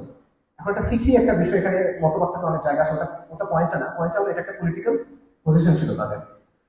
এবং তারা ব্রিটিশ আইনের একটা প্রত্যাখ্যান এই জায়গাটার মধ্যে ছিল, যে তারা ব্রিটিশদের শাসন থেকে প্রত্যাখ্যান করে, তারা এটাকে গ্রহণ করে না, তারা এটাকে মানে না। ফরাসিদের সাথে তিতুমিরের আন্দোলনের সম্পর্ক ছিল, সমসাময়িক কিন্তু তাদের ওখানে একটা সম্পর্ক ছিল। সাইদ আহমেদ শহীদের যে অনুসারীরা পরবর্তীতে কাজ করে গেছে, মাওলানা মিলায়েত আলী, মাওলানা হিদায়াত আলী, তাদের সাথে তাদের একটা সম্পর্ক ছিল, তাদেরকে তারা সাহায্য সহযোগিতা করতেন। পাশাপাশি 1857 সালের যে আজাদী আন্দোলন বা বিদ্রোহ, সেখানে তারা সাহায্য সহযোগিতা করার চেষ্টা করছে। কিন্তু ইন্টারেস্টিং বিষয় হলো তারা দারুল হার্ব বলছে, তারা তিতুমিরকে সাহায্য করছে, সাইদ আহমেদ শহীদের আন্দোলনকে সাহায্য করছে, কিন্তু তারা নিজেরা কিন্তু জিহাদ করে নাই। এটা কেন করে নাই সেটা স্পষ্ট কোনো উত্তর নাই, বাট একটা উত্তর হয়তো আমরা অ্যাসিউম করতে পারি। সেই উত্তরটা এরকম হতে পারে যে 1831 সালের মেতে বালাকোটে সাইয়েদ আহমেদ শহীদের যে আন্দোলন, তারা পরাজিত হলেন, আপাতভাবে পরাজিত হলেন। 1831 নভেম্বরে বারাসাতে বাঁশের কেল্লা, তিতুমিরের যে বাঁশের কেল্লা, সেটাও পরাজিত হল, 6 মাসের ব্যবধান। এরপর হয়তো বা হাজী শরীফুল্লাহ মনে করছেন যে এই বাস্তবতায় ব্রিটিশদের বিরুদ্ধে সশস্ত্রভাবে কোনো আন্দোলন করা হয়তোবা সমীচীন না বা ভায়াবল না, হয়তো তারা একটা চিন্তা করছেন। এই কারণে তারা একটা দীর্ঘমেয়াদী স্ট্র্যাটেজি গ্রহণ করছেন, যেটা উদ্দেশ্য ছিল সামাজিক শক্তি অর্জন, সামাজিক আন্দোলন, সমাজ পরিবর্তন ইত্যাদি ইত্যাদি। এবং এর মাধ্যমে তারা চেষ্টা করছেন সমাজের মধ্যে ইসলাহ আনতে, সমাজের মধ্যে তাজদীদ আনতে, এবং জমিদার, নীলকর, ব্রিটিশ এদের মোকাবেলা করতে। এখন সব মিলায় আমি মনে করি যে ফরাসি আন্দোলন এটা সামাজিক শক্তি অর্জনের একটা কার্যকরী এক্সাম্পল হইতে পারে। কিভাবে তৃণমূল থেকে আপনি সামাজিক শক্তি অর্জন করতে পারেন এবং সেটা ধাপে ধাপে সামাজিক আন্দোলনের দিকে নিতে পারেন, এটার একটা এক্সাম্পল আপনি এখানে পেতে পারেন। এবং এটা থেকে এটাও শেখা যায় যে আপনি জাস্ট অ্যাডহক ভাবে, মানে এক এক সময় এক এক কিছু নিয়ে কাজ করবেন, কোন দীর্ঘমেয়াদী পরিকল্পনা নাই, এভাবে আসলে আলটিমেটলি জিনিসটা হবে না, বরং ধাপে ধাপে অর্গানাইজ ভাবে আপনার তৃণমূল থেকে শক্তি তৈরি করতে হবে। কাজে এইটাকে সামাজিক শক্তি অর্জনের একটা মডেল হিসেবে সামনে রাখা যেতে পারে, আমি মনে করি একটা নন আর্ম সামাজিক আন্দোলনের মডেল হিসেবে। এবং চাইলে আমরা ফরাসিদের সাথে কিছু প্যারালালস বা কিছু মিল আমাদের বর্তমান সাথে খুঁজে বের করতে পারি। কিরকম? দেখেন ফরাসিদের দুটো প্রতিপক্ষ ছিল, একটা হলো হিন্দু জমিদার শ্রেণী, একটা হলো ব্রিটিশ রাজ বা ব্রিটিশ শাসক। আমাদের ক্ষেত্রে হিন্দু জমিদারের ভূমিকায় আছে আমাদের কালচারাল এলিটরা, সেকুলার প্রগতিশীল এরিত্রা এবং ভারতীয় যে প্রভাব সেটা। অন্যদিকে ব্রিটিশ রাজের ভূমিকা আমাদের ক্ষেত্রে কার আছে? এক হলো পশ্চিমা বিশ্ব, দুই হলো এই যে পোস্ট কলোনিয়াল সেকুলার রাষ্ট্র, যে সেকুলার রাষ্ট্রটা আছে, কারণ এটা তো ব্রিটিশদের যে শাসন সেটা কন্টিনিউশন, এবং তাদের যে দৃষ্টিভঙ্গি সেটা দিয়ে কিন্তু সে আপনাকে দেখে, তাদের মতো করে সে আপনাকে দেখে, তাদের মতো করে সে আপনাকে নিয়ন্ত্রণ বা দমন করতে চায়। পাশাপাশি স্ট্র্যাটেজির ক্ষেত্রে তাদের স্ট্র্যাটেজি ছিল সোশিও পলিটিক্যাল আন্দোলন করা, সামাজিক আন্দোলন তৈরি করা এবং নিজেদের আদর্শ জায়গায় ছাড় না দেওয়া। আমরাও সেটাই বলতেছি বা আমিও সেটাই বলতেছি, সেটা হলো আপনি ইসলামী মূল্যবোধের আলোকে সমাজকে পরিবর্তন করার চেষ্টা করেন, শরীরের সাথে আপোষ না করেন। আবার দেখেন ফরাজিরা বলছিল যে ভারতবর্ষ দারুণ হার, কিন্তু তারা নিজেরা জিহাদ করে নাই বা তারা মনে করছেন যে এটা হয়তো তাদের জন্য ভায়াবল না, এই মুহূর্তে তারা হয়তো সেটা করতে পারতেছেন না। আমরা বলতেছি বা আমি বলতেছি সেটা হলো যে একদিকে আপনি জাহেলিয়ার বাস্তবতাকে চিহ্নিত করেন, সেকুলারিজমের বাইবুল্লাহ আইনের বা এই জাহেলিয়াতের এই রাষ্ট্রের বাস্তবতাকে আপনি চিহ্নিত করেন। অন্যদিকে আমি সোশ্যাল অ্যাক্টিভিজমের কথা বলতেছি, আমি নন ভায়োলেন্ট অ্যাক্টিভিজমের কথা বলতেছি, কোনো সশস্ত্র আন্দোলনের কথা বলতেছি না। সে এইভাবে কিছু দিন খুঁজে বের করা সম্ভব। এখানে একটা বিষয় বোঝা দরকার, সেটা হলো যে আমি আপনাকে হুবহু তাদেরকে কপি করতে বলতেছি না। ফর এক্সাম্পল ফরাজিরা জুমা নামাজ পড়ে নেয়, আমি বলতেছি না যে আপনারা জুমা নামাজ পড়ে নেন। ফরাজিদের লাঠের বাহিনী ছিল, আমি বলতেছি না যে আপনারা এখন 3 জনের নিয়ে লাঠের বাহিনী তৈরি করেন। অথবা তাদের শরীর আদালত ছিল, আপনারা সবাই বের বের এখন একটা আদালত কায়ন করেন, এগুলো আমি বলতেছি না। তাদের একটা হায়ারার্কিক্যাল অর্গানাইজেশন ছিল, একদম কেন্দ্রীয় একটা সংগঠনের মতো ছিল, আমি নজিরসুরা এটসেট্রা এটসেট্রা। আমি এটাও বলতেছি না যে আপনারা এরকম কিছু একটা তৈরি করেন, আমি হুবহু অনুসরণ করার কথা বলতেছি না। আমি বলতেছি অ্যাজ এ মডেল এখান থেকে শিক্ষা নেওয়া পসিবল। শরীরের সাথে আপোষ না করেও যে কাজ করা যায়, শূন্য থেকে শুরু করে যে সামাজিক শক্তি অর্জন করা যায়, সামাজিক আন্দোলন তৈরি করা যায়, এটার একটা প্রমাণ হলো ফরাজিরা, এটা একটা মডেল হলো ফরাজিরা। এখান থেকে আপনি শিক্ষা নেন, এখান থেকে আপনি চিন্তার খোরাক নেন। এটা 200 বছর আগে একটা বিষয়, রাইট? সো এটা সবসময় হুবহু একইভাবে আপনি প্রয়োগ করতে পারবেন, বাস্তবায়ন করতে পারবেন, এটা আসলে হবে না, পার্থক্য থাকবে। তো মিল থাকবে, অমিল থাকবে। এই মিল অমিলের জায়গাগুলো রেখে এখান থেকে কিছু শিক্ষা নেওয়া যায় কিনা বা চিন্তার খোরাক নেওয়া যায় কিনা, এই বিষয়টা আমি বলতেছি। আবারও বলতেছি, হুবহু অনুসরণ করতে বলতেছি না। আচ্ছা, এখন এখানে একটা প্রশ্ন আসে বা অনেকগুলো প্রশ্ন আসে। একটা প্রশ্ন হলো যে বর্তমানে কি আসলে এরকম কাজ করা যাবে কিনা? আমি যেটা বললাম এটা 200 বছর আগে উদাহরণ। বর্তমান পৃথিবীতে চেঞ্জ হয়ে গেছে অনেক। আর এখন তো মনে করেন রাজনীতি বলতে আমরা সবাই নির্বাচনী রাজনীতিকেই বুঝি। এটার মাধ্যমে তো আসলে সবাই পরিবর্তনের চেষ্টা করে, এটা দিয়ে তো করা উচিত। এই পদ্ধতি থেকে আসলে হবে সামাজিক আন্দোলন, সামাজিক শক্তি ইত্যাদি এগুলো দিয়ে হবে কিনা? এটার উত্তর হলো অবশ্যই হবে, এবং শুধু হবে না, এটা নির্বাচনী পদ্ধতির চেয়ে অনেক বেশি কার্যকরী একটা পদ্ধতি। এটা অনেকভাবে প্রমাণ করা যায়, এখন কয়েকটা প্রমাণ দিচ্ছি। প্রথমত একটা জায়গা ক্লিয়ার করা, সেটা হলো আমাদের মধ্যে একটা চিন্তা আছে, একটা বাইনারি চিন্তা আছে। সেটা হলো আমরা মনে করি যে অপশন দুইটা, হয় নির্বাচনী রাজনীতি অথবা সশস্ত্র আন্দোলন, এর বাইরে আর কিছু নেই। হয় আপনি নির্বাচনী রাজনীতি করবেন, অথবা আপনি সশস্ত্র আন্দোলন করবেন, অথবা বাসার মধ্যে চুপচাপ বসে থাকবেন। এর বাইরে আর কোনো অপশন নাই, বা এর বাইরে আসলে অপশন আছে, ঐতিহাসিক ভাবে অপশন আছে। সামাজিক রাজনৈতিক কার্যক্রমের বলেন, আন্দোলনের বলেন, অনেক এক্সাম্পল হিস্ট্রিতে আছে। যেমন ধরেন এটি নির্বাচনী গণতান্ত্রিক পদ্ধতি, এটা কিন্তু তুলনামূলকভাবে নতুন একটা পদ্ধতি। পৃথিবীর অধিকাংশ দেশে আজ থেকে 50-60 বছর আগে এই পদ্ধতি ইউজ করা হতো না। 50-60 বছর বলতেছি, 100 না, কিন্তু এটা প্রমাণ আছে। আপনার স্যামুয়েল হান্টিংটনের নাম শুনছেন অনেকে, ক্লাস অফ সিভিলাইজেশন থিসিস, সেটা লেখক, রাইট? এই তত্ত্বের জনক। তার আরেকটা কাজ আছে, democratization in the late 20th century. সেখানে সে বলতেছে যে 1925 সালের দিকে পৃথিবীতে নির্বাচনী গণতন্ত্র ছিল 29টা দেশে, 1962 সালের দিকে 36টা দেশে, 1990-এর দিকে এই সংখ্যাটা হচ্ছে 60। পৃথিবীতে বর্তমানে দেশ কয়টা? 180 প্লাস, রাইট? 190 প্লাস। 1990-এর দিকে 60টা। তাহলে এবং একই ধরনের তথ্য আছে, দ্য ইকোনমিক্সের ইন্টেলিজেন্স ইউনিটের একটা কাজ আছে, ডেমোক্রেসি ইন্ডেক্সের কাজ আছে, সিমিলার কথা, যে 60-70 দশক, মানে 1960-1970-এর আগে খুব অল্প দেশে নির্বাচনী গণতন্ত্রের নির্বাচনী রাজনীতির পদ্ধতিটা ছিল। তো তার আগে কি মানুষ রাজনীতি করে নাই? তার আগে কি মানুষ আন্দোলন করে নাই? তার আগে মানুষ দাবি আদায় করে নাই? করছে তো। কিভাবে করছে তারা? এটা যদি একমাত্র পদ্ধতি হয় তাহলে তারা কিভাবে করছে? সো এটার বিভিন্ন পদ্ধতি আসলে ছিল। এগুলো নিয়ে আপনি বিস্তর আলোচনা লিটারেচারের মধ্যে আছে, একাডেমিক লিটারেচারে বিস্তর আলোচনা আছে। বিভিন্ন ধরনের সামাজিক এবং রাজনৈতিক কর্মকাণ্ডের অ্যাপ্রোচের কথা আপনি পাবেন। যেমন ধরেন আমি কয়েকটা নাম বলি, mass politics, social movement strategy, civil disobedience, syndicalism, direct action, non violent resistance ইত্যাদি। অনেকগুলো নাম আছে। মূল কথা, এগুলোর মৌলিক অর্থটা কি? মৌলিক অর্থ হলো এক্সট্রা পার্লামেন্টারি পলিটিক্স, মানে রাজনৈতিক কর্মকাণ্ড বা সামাজিক কর্মকাণ্ড যেটা পার্লামেন্টারি না, যেটা সংসদের মধ্যে দিয়ে হয় না, এর বাইরেও অনেক কিছু করার আছে। এবং এগুলোর ইতিহাস অনেক লম্বা, সমৃদ্ধ এবং সফল। এগুলোর ইতিহাস অনেক লম্বা, সমৃদ্ধ এবং সফল। কেন? যদি সফলতার কথা চিন্তা করেন তাহলে নির্বাচনী যে রাজনীতি, এর সাথে এই ধরনের আন্দোলন সংগ্রামের কোনো তুলনাই হয় না। গত 150 বছরে যতগুলো মিনিংফুল, অর্থবহ সামাজিক রাজনৈতিক পরিবর্তন আসছে পুরো পৃথিবীতে, তার কোনোটা নির্বাচনী রাজনীতির মাধ্যমে দিয়ে আসে, কোনো একটা না। কিন্তু এভাবে অনেকগুলো আসছে। আমি একটা এক্সাম্পল দিই। বৈপ্লবিক পরিবর্তনের কথা যদি বলেন, যে এক ব্যবস্থা গিয়ে আরেক ব্যবস্থা আসছে, এটার এক্সাম্পল দেখেন। রাশিয়ার বিপ্লব, চীনের বিপ্লব, কিউবার বিপ্লব, যেখানে সিস্টেম পরিবর্তন হয়ে অন্যভাবে আসছে। নির্বাচনী রাজনীতির মাধ্যমে আসে নাই। আচ্ছা, মুসলিম বিশ্বে দেখেন ইমারতে রিফ, মোহাম্মদ বিন আব্দুল করিম আল খাত্তাবি একটা ইমারা কায়েম করছিলেন, ইসলামী ইমারা কায়েম করছেন, যেটা শরিয়া দিয়ে শাসন হতো। এটা 1921 থেকে 1926 পর্যন্ত টিকেছিল মরক্কোতে। এটা হলো উসমানীদের পর প্রথম শরিয়া শাসনের এক্সাম্পল বলা যেতে পারে। সেটা নির্বাচনী পদ্ধতির মাধ্যমে হয় নাই। ইরানের যে শিয়া বিপ্লব আসছে, সেটা নির্বাচনী পদ্ধতির মাধ্যমে হয় নাই। আফগানিস্তানে যে 2বার ইসলামী ইমারত কায়েম হয়েছে, এটা নির্বাচনী পদ্ধতির মধ্য দিয়ে হয় নাই। আচ্ছা, এটা হলো বৈপ্লবিক পরিবর্তন। সমাজ সংস্কারের পরিবর্তন কিভাবে আসছে আপনি দেখেন। বড় বড় কিছু এক্সাম্পল দিই। ফিলিস্তিনের প্রথম ইন্তিফাদা 1987 থেকে 93 পর্যন্ত প্রথম যে ইন্তিফাদা, এখন এটাকে মনে হয় থার্ড ইন্তিফাদা বলে বা আরো কিছু একটা। এই প্রথম ইন্তিফাদা নির্বাচনী পদ্ধতিতে হয় নাই। আমেরিকার সিভিল রাইটস মুভমেন্ট, যেটার মাধ্যমে খ্রিস্টানরা তাদের অধিকার পাইছে নির্বাচনের, ভোট দেওয়ার এবং অন্যান্য অনেক অধিকার, সেটা নির্বাচনী পদ্ধতিতে হয় নাই। লেবার রাইটস মুভমেন্ট, শ্রম অধিকার, যেটা যে 8 আওয়ার ওয়ার্ক ডে, যে 8 ঘন্টা কাজ হবে, চেয়ে বেশি না, শিশু শ্রম হবে না, ওয়ার্ক প্লেসে নিরাপত্তা লাগবে, এগুলো কিভাবে হয়েছে? এরকম আন্দোলনের মাধ্যমে আসছে, নির্বাচনের মাধ্যমে আসে নাই। সাউথ আফ্রিকাতে বর্ণবাদী শাসন ছিল, এটা যে অবসান হলো আন্দোলনের মাধ্যমে। এটাকে বলা হয় অ্যান্টি অ্যাপার্থাইড মুভমেন্ট বা বর্ণবাদ বিরোধী আন্দোলন। নির্বাচনী ভাবে হয় নাই, এটা আন্দোলন সংগ্রামের মাধ্যমে আসছে। এবং আরব বসন্তের কথা আমরা জানি যে এটার মাধ্যমে অনেক রাজনীতির পতন ঘটছে, যারা দীর্ঘ সময় ধরে শাসন করতেছিল, কয়েক দশক ধরে। তাদের যে পতন ঘটছে সেটা কিন্তু নির্বাচনী গণতন্ত্রের মাধ্যমে হয় নাই বা নির্বাচনী পদ্ধতির মাধ্যমে হয় নাই। বরং এটা বলার সুযোগ আছে যে একবার পতন হওয়ার পর, আন্দোলনের মাধ্যমে পতন হওয়ার পর যখন নির্বাচনে গেছে, তখন ওই অর্জনটা নষ্ট হয়ে গেছে। এই প্রমাণ আছে।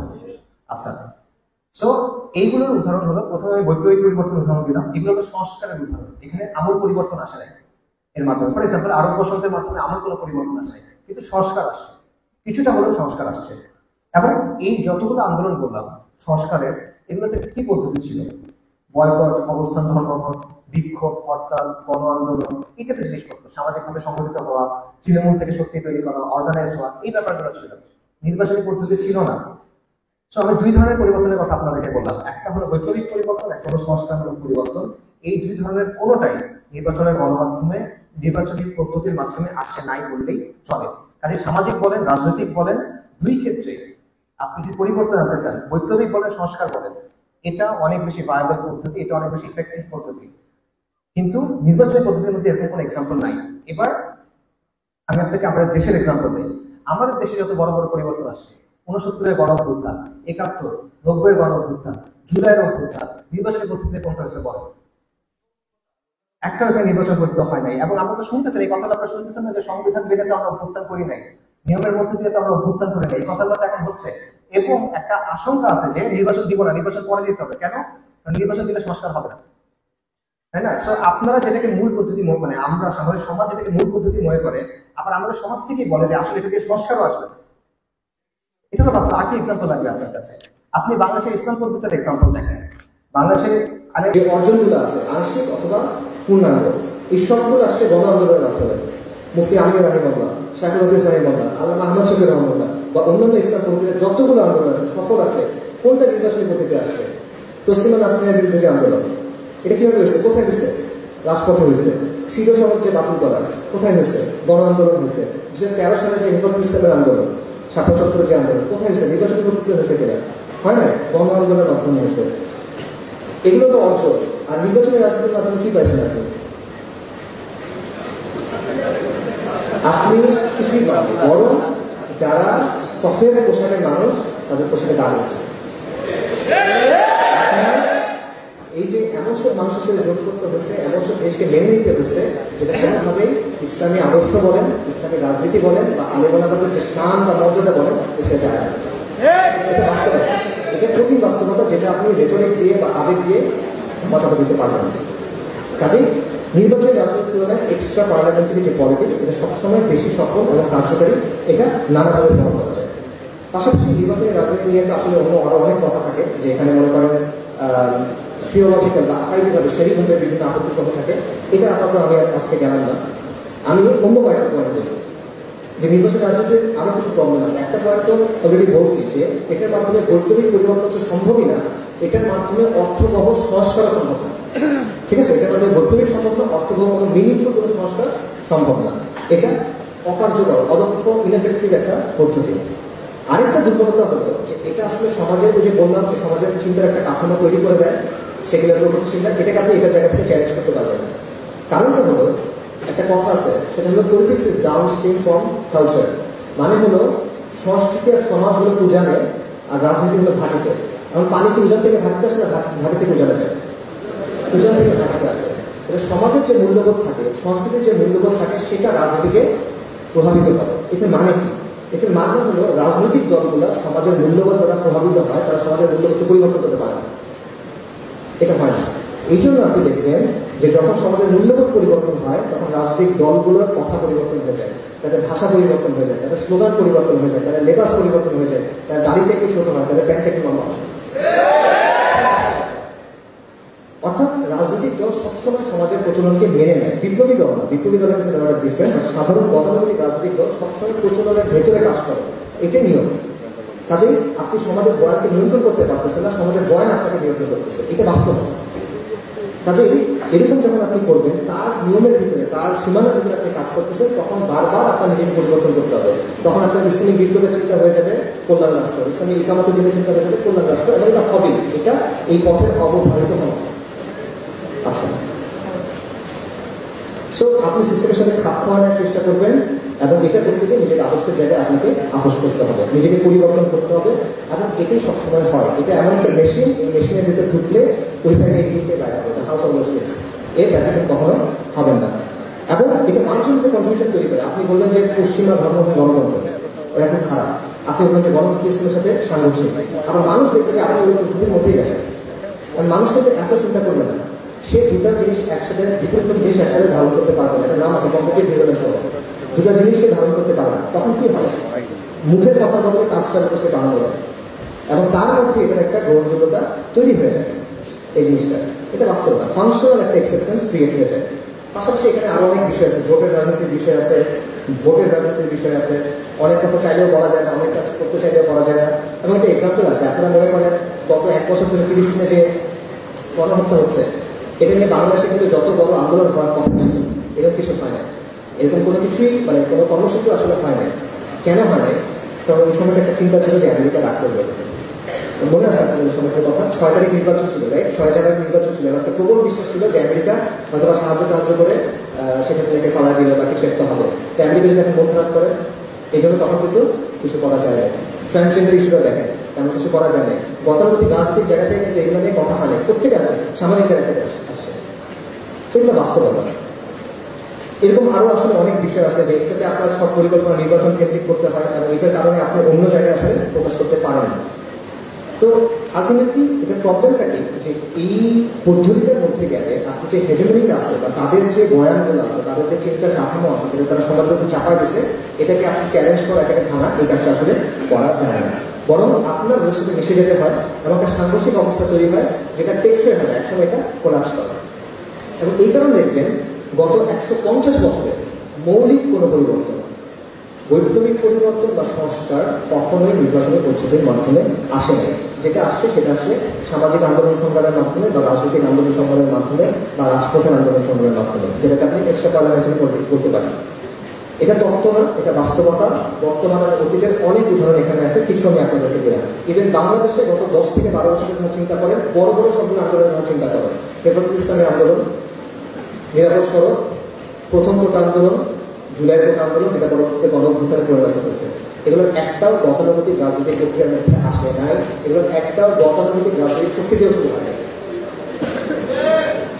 কাজে এই পদ্ধতি আপনার সুযোগ দিবে, যেটা আসলে নির্বাচন বুঝিয়ে দেয় না। এটা প্র্যাগমেটিক কথা, মানুষ মনে করে যে ঠিক আছে আমরা বাস্তব বুঝি না, এটা সেটা, এটা বাস্তবতা। আপনারা যেটা বলতেছেন ওটা ফ্যান্টাসি। এটা বাস্তবতা, এটা ঐতিহাসিক বাস্তবতা, এটা বর্তমানের বাস্তবতা। এখন কয়েকটা পয়েন্ট স্পষ্ট করি আমি যে কথাটা বলতেছি এটা হলো সোশ্যাল অ্যাক্টিভিজমের কথা। আমি এটাকে শরিয়া কায়েমের পদ্ধতি হিসেবে বলতেছি না, ঠিক আছে? আমি বলতেছি না যে অ্যাক্টিভিজমের মাধ্যমে শরিয়া কায়েম হয়ে যাবে বা এটা শরিয়া কায়েমের একটা নতুন নাম আছে। আমি বলতেছি না যে সোশ্যাল অ্যাক্টিভিজম করলে আপনার কামকে নজর করতে পারবেন এবং এখানে শরিয়া কায়েম হবে, এই কথা আমি বলতেছি না। শরিয়া কায়েম হবে যদি কখনো হয়, ইনশাআল্লাহ আল্লাহ আমাদের প্রতিশ্রুতি দিচ্ছেন, শরিয়া কায়েম হবে বৈপ্লবিক পরিবর্তনের মাধ্যমে। এটাতে কোনো ডাউট নাই, সংস্কারের কোনো পদ্ধতির মাধ্যমে এটা কখনো হবে না। এবং এগুলো নতুন কোনো কথা না। মাওলানা আব্দুর রহিম রাহিমাহুল্লাহ আবারও ওনার কথা বলি, উনি আপনার থেকে 30-40 বছর আগে বই লিখে গেছেন, গণতন্ত্র নামে ইসলামী বিপ্লব, আপনারা করতে পারেন। ওইখানে যা যা বলা উনি মোটামুটি সব বলে গেছেন, তাদের জন্য নতুন কোনো কথা না।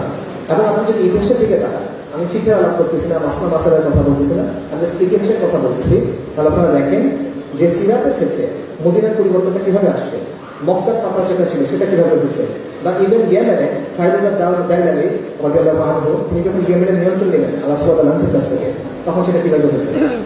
আধুনিক সময় কোনো চিন্তা করেন, আধুনিক সময় যে পরিবর্তন, বৈপ্লবিক পরিবর্তন আসছে সেটা কিভাবে আসছে, খুব একটা মানে অনেক জটিল কিছু না ব্যাপারটা, মানে অ্যান্সারটা সিম্পল আসলে। রাশিয়ার বিপ্লব বলেন, ইরানের শিয়া বিপ্লব বলেন, এগুলো হলো বৈপ্লবিক পরিবর্তনের একটা উদাহরণ। আরেকটা উদাহরণ হলো চীনের বিপ্লব, কিউবার বিপ্লব বা আফগানিস্তানের যে এক্সাম্পল। আরেকটা দুটো এক্সাম্পল, এর বাইরে আসলে তেমন কিছু নাই। একটা বড় বিপ্লব, একটা জনযুদ্ধ, এর বাইরে আসলে তেমন কিছু নাই। তো যাই হোক, মূল কথা ফেরত, মানে বৈপ্লবিক পরিবর্তন এভাবেই আসবে। বাইরে আসলে আপনি ওই নির্বাচনী এই করে বাইরে সোশ্যাল অ্যাক্টিভিটির মাধ্যমে করবেন, এরকম কোনো কিছু আমি বলতেছি। আচ্ছা, মূল কথা ফেরত আসে, সেগুলোকে আমি বলছি শরিয়া প্রতিষ্ঠানের বৈপ্লবিক পদ্ধতিতে, এবং শরিয়ার আলোকে বৈধ কোনো কর্মপদ্ধতির সাথে এখানে ক্ল্যাশ করার কিছু নাই। তবে আমি আপনাকে এরকম কোনো কাজের কথা বলতেছি না, আমি আপনাকে বলছি সোশ্যাল অ্যাক্টিভিজমের কথা। এটার মাধ্যমে ইসলাম কায়েম হবে, এই দাবিটা আমি করতেছি না। আরেকটা বিষয় হলো, মনে করেন ধরেন ঠিক আছে কেউ শরিয়া কায়েমের জন্য কাজ করতেছে, ভালো, আলহামদুলিল্লাহ, আল্লাহ তাদের সফলতা দান করে, কিন্তু এই প্রসেসটা তো লম্বা একটা প্রসেস, এটা তো আমরা স্বীকার করি। এটা তো 1-2 দিনের প্রসেস না, দশক ব্যাপী প্রসেস বা একাধিক দশকের একটা প্রসেস অ্যাটলিস্ট। তো এই সময়টাতে আপনার কি হবে, আমাদের সমাজে যে সংকটগুলো আছে এই সময়টা আপনি কি করবেন, এই সময়টা এভাবে রেখে দিবেন আপনি? এখানে একটা প্রশ্ন আছে, মনে করেন একটা জাহাজ সমুদ্রের মধ্যে, ঝড়ের মধ্যে পড়ছে, ক্যাপ্টেন মারা গেছে, কম্পাস হারা গেছে জাহাজটা, প্লাস জাহাজটার নিচে ফুটা হয়ে গেছে, পানি উঠতেছে। এখন আপনি কি করবেন? আপনি কি গন্তব্যে যাওয়ার প্রতি ফোকাস করবেন নাকি পানিটা বন্ধ করবেন? পানি বন্ধ করতে হবে, আপনার কোনো কিছু করার নেই। তো গন্তব্যে পৌঁছানো অবশ্যই এটা আমাদের চেষ্টা করার, কিন্তু আপনার এই কাজটাই করতে হবে। এই কাজটা যদি আপনি না করেন আপনি ওখানে পৌঁছাতে পারবেন না। সো আমি যেটা বলছি সেটা হলো যে এই কাজটা করা গুরুত্বপূর্ণ। এখন একটা প্রশ্ন আপনি করতে পারেন যে ভাই ঠিক আছে আপনি এগুলো বলতেছেন, কিন্তু এগুলোর মাধ্যমে তো শরিয়া কায়েম হবে না, আপনি নিজেই বলতেন, তাহলে এই কাজটা কেন করবেন? শরিয়া কায়েম যুক্ত হবে না, কাজটা কেন করবেন? এই প্রশ্নের উত্তর হলো যে আপনি মসজিদ মাদ্রাসায় টাকা কেন দেন, আপনি দাওয়াত তাবলীগ কেন করেন, আপনি ইসলামী মসজিদ কেন করেন? এগুলোর মাধ্যমে শরিয়া কায়েম হবে? বলেন, দাওয়াত তাবলীগের মাধ্যমে শরিয়া কায়েম হবে? মসজিদ মাদ্রাসা বানানোর মাধ্যমে হবে? হবে না। তার মানে কি কাজগুলো গুরুত্ব নাই? অবশ্যই আছে কাজগুলো গুরুত্ব। একইভাবে যেই কারণে গুরুত্ব থাকার কারণে, প্রয়োজন থাকার কারণে, ফজিলত থাকার কারণে আমরা এই কাজগুলো করি, সেখানে টাকাটা থাকার কারণে এই কাজগুলো করি, একইভাবে এই কাজটা আপনি করেন। এটার মাধ্যমে হবে না, তার মানে এটা না যে এই কাজটা কোনো প্রয়োজনীয়তা নাই। আমি যেটা বলছি সেটা হলো যে আমাদের মারাত্মক ধরনের ক্রাইসিস আছে, এখন বর্তমান অবস্থা চলতে থাকলে আমরা এই ক্রাইসিসটা আরো ঘনীভূত হবে। সো এই কারণে আমাদের এখানে যতগুলো দিনই মেনে চলতেছে এগুলোর কোনোটার সাথে কোনো শরিয়া সম্মত কোনো কারোর সাথে কোনো বিরোধিতা নাই। এই সবগুলো কাজকে আমরা সমর্থন করি, এই সবগুলো কাজকে আমরা যুক্ত হইতে হবে, কিন্তু আলাদাভাবে সামাজিক শক্তি অর্জনের যে কাজ, এই কাজটার প্রয়োজন আছে। এই কাজটার জন্য স্বতন্ত্র কিছু প্রয়োজন, কাজ দরকার, এই কাজটার জন্য স্বতন্ত্র কিছু উদ্যোগ দরকার। এতটুকুই বলি, সে বেশি কিছু না, ঠিক আছে? সো এমন একটা চিন্তা করেন যে আমরা সবাই মুনাফার কথা চিন্তা করছি শরিয়া কায়েম করার জন্য, কিন্তু একটা মুনাফার কথা অবশ্যই এটা প্রয়োজন আছে, কিন্তু একটা নীতি আছে যে মুনাফার আগে আপনার মূলধন রক্ষা করতে হবে। তারপর মূলধন তো হুমকির মুখে, একটা মূলধন হলো না, সেটা হুমকির মুখে। সো এই মূলধন রক্ষার জন্য কাজ করা প্রয়োজন। এবং আমি বলতেছি যে বাংলাদেশের যে কোনো ইসলামী কাজ, যে কোনো দিনই কাজ আপনি যদি দীর্ঘমেয়াদে ভালোভাবে করতে চান, এই সামাজিক শক্তিটা আপনার লাগবে। এখন আপনি যে কোনো কাজ করতে চান, কোনো সমস্যা নেই, এটার সাথে কোনো দ্বিমত নাই, এটার সাথে কোনো বিরোধিতা নাই, যতক্ষণ পর্যন্ত এটা শরিয়া সম্মত। আপনি কাজগুলো করেন, এই কাজগুলোকে আমরা দোয়া করি, এই কাজগুলোকে আমরা এখনো নো প্রবলেম, তাকে এখানে যে শূন্যতা আছে সেটা পূরণ করতে হবে। আমরা শেষ করি, সেটা হলো যে তারপরও আপনি একটা কথা আমাকে বলতে পারেন যে ভাই ঠিক আছে এত কিছু বললাম, কিন্তু আলটিমেটলি এটা করে তো এন্ড গেমটা কি, এটার এন্ড রেজাল্টটা কি? ঠিক আছে, আপনি এই কাজ করে গেলেন, আপনি সামাজিক শক্তি অর্জন করলেন, তারপরে কি? শরিয়া যদি কায়েম না হয় তাহলে একসময় এটা আবার অবনতির দিকে আসবে, তাই না? হ্যাঁ, আসবে, এটা বাস্তব কথা। যতক্ষণ পর্যন্ত শরিয়া কায়েম না হবে আমাদের সমস্যার কোনো স্থায়ী সমাধান আসবে না, এটা স্পষ্ট থাকা উচিত আমাদের সমাজের কাছে। এবং এটা ফরাইজদের ক্ষেত্রেও হয়েছে। ফরাইজদের ক্ষেত্রে আপনারা দেখেন যে তারা সামাজিক শক্তি অর্জন করছে, সামাজিক আন্দোলন বানাচ্ছে, সমাজ পরিবর্তন করছে, কিন্তু কোনো একটা কারণে তারা তামকিন কিন্তু অর্জন করতে পারে না, যেই কারণে পরবর্তীতে আন্দোলন কিন্তু অবনতির দিকে গেছে, আন্দোলন ওই জায়গাতে পরে আগাতে পারে না। আচ্ছা, ডিক্লাইন হয়েছে, এই সম্ভাবনা এখানেও আছে। আপনি যদি সামাজিক শক্তি অর্জন করলেন কিন্তু আপনি শরিয়া কায়েম হলো না, তাহলে এই সম্ভাবনা বাইরে আশঙ্কা আছে। কিন্তু আমি মনে করি সেই ক্ষেত্রেও এটা আপনার জন্য বেস্ট অপশন এই কাজটা করা, কারণ আপনার হাতে বিকল্প অপশন কি আছে? আমরা এখন যে কাজগুলো করতেছি এটুকু যদি আমরা করি, নতুন কিছু অ্যাড না করি, তাহলে রেজাল্টটা কি? তাহলে রেজাল্টটা হলো যে অবস্থা অবনতি হবে। আর আমি যেটা বলছি, যদি আপনি এটা করেন, আমি মনে করি এটা আমার প্রস্তাবনা, আপনি ডিমান্ড করতে পারেন, সেটা হলো যে আপনি অ্যাটলিস্ট একটা প্রজন্মের ক্ষেত্রে আপনি অ্যাটলিস্ট এই অবনতিটা কিছুদিন দেরি করাতে পারবেন। এটা হলো একটা সম্ভাবনা, আপনি মিনিংফুল কিছু সংস্কার আনতে পারবেন, ঠিক আছে? অর্থাৎ একটা সম্ভাবনা হলো যে হ্যাঁ, এই কাজটাকে আপনি সামাজিক শক্তি অর্জন করবেন, বাট এরপরে আর আগাতে পারবেন না।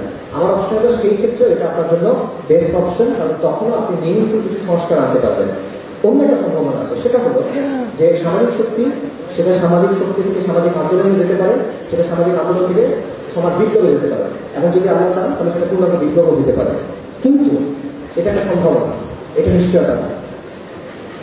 মনে করেন এটা মাল্টি স্টেজ প্রসেস। মনে করেন ক্লাস 1 থেকে ডিরেক্ট ক্লাস 10-এ যাওয়া যায় না, আপনার প্রত্যেকটা ক্লাস আলাদা থাকবে, পাস করে উঠতে হবে। এই ব্যাপারটা এখানে অনেক সময় সাপেক্ষ ব্যাপার, প্রচুর কাজের ব্যাপার আছে, এবং যেটা বললাম যে বক্তা এবং ভক্তের বদলে এখানে আসলে সমাজকর্মী গড়ে তোলার ব্যাপার আছে। তাহলে হয়তো আমরা সেই বিষয়টা নিয়ে চিন্তা করতে পারবো। এবং এই জন্য আমি এখানে সেই কথাটাই বলবো যেটা আপনাকে প্রথম টপিক হিসেবে বলছিলাম, যে আপনি সংস্কার চান বা আপনি বৈপ্লবিক পরিবর্তন চান, দুটোর জন্য আপনার সামাজিক শক্তি অর্জন করতে হবে। আপনি অর্থবহ সংস্কার চান অথবা আপনি বিপ্লবের স্বপ্ন দেখেন, যেটাই আপনি চান, দুটোর জন্য এই কাজটা আপনাকে করতে হবে। পাশাপাশি আমি মনে করি যেটা আসলে অনেক দূরের একটা বিষয়। আপনি যদি ক্লাস 1-এ পড়েন তাহলে আপনার পিএইচডি পড়াশোনা নিয়ে চিন্তা করার দরকার নেই। আপনি যদি ইন্টার পাস করেন, আপনি ইউনিভার্সিটিতে ভর্তি হয়েছেন, তখন আপনি হয়তো পিএইচডি পড়াশোনা নিয়ে চিন্তা ভাবনা করবেন। এগুলো বর্তমানে এটা রিস্কফুল থিঙ্কিং আমার মতো। এবং আমাদের একটা ব্যাপার আছে, সেটা হলো আমরা জাতিগতভাবে জল্পনা কল্পনা করা একটু বেশি পছন্দ করি, আলাপ আলোচনা করা একটু বেশি পছন্দ করি, আকাশকুড়ি কল্পনা করা একটু বেশি পছন্দ করি, কিন্তু কাজ করতে পছন্দ করি না। এই জন্য আমি মনে করি যে এই প্রোগ্রাম থেকে বের হয়ে এসে এখন আপনি কি করতে পারবেন, কিভাবে কাজ শুরু করতে পারবেন, এই জায়গাটাতে ফোকাস করা উচিত। আপাতত যেটা প্রাথমিক কাজ সেটাতে ফোকাস করা উচিত। সো ফাইনাল কথা যেটা, সেটা হলো যে আলটিমেটলি আমরা যদি সেকুলার প্রগতিশীলদের যে সামাজিক আধিপত্য বা কালচার হিসেবে আছে এটা না থাকি, আমরা যদি সমাজের মনোজগতে যে পরিবর্তন আনা দরকার সেটা যদি না আনতে পারি, এবং আমরা যদি সামাজিক শক্তি অর্জন না করি, তাহলে ক্ষমতার যতই পালাবদল হোক আমাদের অবস্থা ক্রমশ দুর্বল হতে থাকবে। আপনি এখন মনে করছেন আপনার অবস্থা খুব ভালো, আপনি কয়েকদিন পরে দেখেন কি অবস্থা হয়। এই দুর্বলতা থাকে, কারণ একটা সিস্টেমেটিক প্রবলেম, এটা একদিন দুদিনের প্রবলেম না। এবং কি হবে, নির্বাচনের সময় আসবে, রাজনীতিবিদদের মাথায় ঢুকে উঠবে, কারো মাথায় ঘিরা করবে, কারো মাথায় তসবি উঠবে, সে আপনার অনেক প্রতিশ্রুতি দিবে, সে আন্দোলনের জন্য ইসলামী দলের কর্মীদের রাস্তায় নিয়ে যাবে, তারা সেখানে জান দিবে, কিন্তু আলটিমেটলি রেজাল্ট আসবে না।